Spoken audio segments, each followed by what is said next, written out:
Ya, cinta tak sempurna, tapi benar. Pernah tak kau jumpa seseorang yang tak sempurna langsung, tapi entah kenapa, dia tetap orang yang kau nak?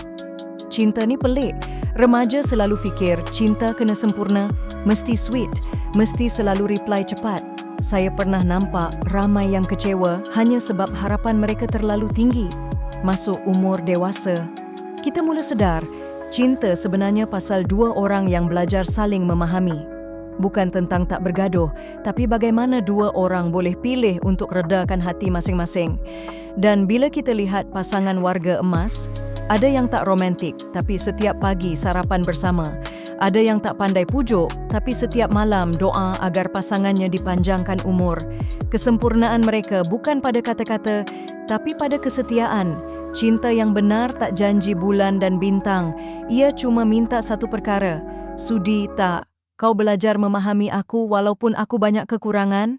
Cinta bukan cari yang sempurna, tapi cari orang yang sanggup sempurnakan kekurangan kita perlahan-lahan. Kalau kau dah jumpa orang macam tu, tolong jangan lepaskan. Itu rezeki. Bukan semua orang dapat. Follow untuk siri 3. Kita masuk cerita cinta yang muncul masa kita dah penat nak cari.